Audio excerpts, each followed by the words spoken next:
আমি চট্টগ্রাম নানুপুর মাদ্রাসায় পড়ছি, কষ্ট হয়। ওই সময় ছাত্রর সংখ্যা ছিল প্রায় ৩,৫০০-৪ হাজার, এখন ছাত্র হইল ৯,০০০। আল্লাহু আকবার জোরে বলে। ওই সময় মাদ্রাসার প্রিন্সিপাল ছিল কুতুবুল আলম আল্লামা জমিরউদ্দিন নানুপুরী রহমাতুল্লাহি আলাইহি, অনেক বড় আল্লাহর ওলি, যার চেহারা দেখাই তো অনেক হিন্দুরা মুসলমান হয়ে গেছে, এত বড় আল্লাহর ওলি। তো নানুপুরী রহমাতুল্লাহি আলাইহি যখন দেখলো বোর্ডিং এ চাউল নাই, আর ম্যাক্সিমাম ছাত্ররা অল্প টাকা দিয়া বোর্ডিং এ খায়, যেই টাকা বোর্ডিং এ দেয় ওই টাকায় তো খানা পায় না। বিভিন্ন জায়গা থেকে গরিবের সন্তানরা ভর্তি হয়, আবার এসপি ডিসি ডিআইজির ছেলে মেয়েরাও পড়ে, মারহাবা বলে।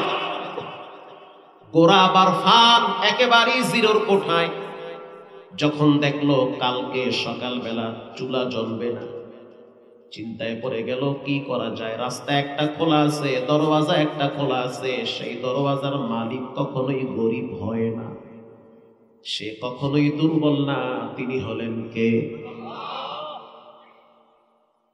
আসরের নামাজের পরে ছাত্রদেরকে মসজিদে স্পষ্ট জানায় দিল, প্রত্যেকটা ছাত্র যেন মাগরিবের পরে সূরা ওয়াকিয়া পড়ে, একটা ছাত্র যেন সূরা ওয়াকিয়া থেকে দূরে না থাকে। প্রত্যেকটা রুমে রুমে সূরা ওয়াকিয়ার আমল শুরু হয়ে গেছে। আজ আমাদের ঘরগুলা চিড়িয়াখানা, ছেলে মেয়ে উভয় একসাথে পাবজি ফ্রি ফায়ার খেলায়, বাপ টিভির দোকানে টিভি নিয়ে ব্যস্ত, মা ঘরের ভিতরে কিরণমালার জি বাংলা নিয়ে ব্যস্ত, এজন্য ঘরে শান্তি নাই। যখনই পড়লো সবাই পড়ো সূরা ওয়াকিয়া, সবাই তেলাওয়াত করতে লাগলো। আরে আমার গ্রামের একজন বাবুর্চি ছিল, যার বাড়ি হলো কুয়াকাটা অঞ্চলে। ওখানে বাবুর্চির সংখ্যা ছিল ওই সময় প্রায় 11 জন। তো বাবুর্চি খানায় মাগরিবের পরে গিয়া দেখলাম বাবুর্চি কফি করতেছে আর বলতেছে, ইদা ওয়াকাতিল ওয়াকিয়া লাইসা লি ওয়াকাতিহা কাযিবা মারকো। আমি কইলাম চাচা এর পরে কি কয়? মুইও পারি না, আব্বাইও পারে না, এইটু পারি, যতদূর পারি হেদুর যেন মাওলায় বুঝে, বান্দা যা পারছে তাই বলছে। আল্লাহু আকবার বলে। বিশ্বাস করেন ফজরের নামাজের টাইমে আমরা যখন কাতারবদ্ধ হয়ে দাঁড়ায় গেলাম সালাতুল ফজরের জন্য, আশ্চর্য বিষয় হলো দ্বিতীয় রাকাতের আগে আগে, রুকুর আগে আগে ট্রাকের শব্দ পাইতেছি। বাহিরের মেইন গেটে ট্রাকের আওয়াজ, দারোয়ান গেটটা খুইলা দিল, বুঝলাম একটা ট্রাক ভিতরে ঢুকছে।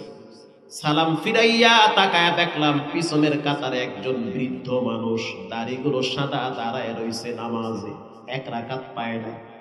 মাথা ঘুরায়া তাকায়া দেখলাম চাউলের ট্রাক ভিতরে ঢুকলো, চা দিয়া প্রায় 1 মাস হয়ে যাবে, এই পরিমাণ চাউল ভিতরে ঢুকছে।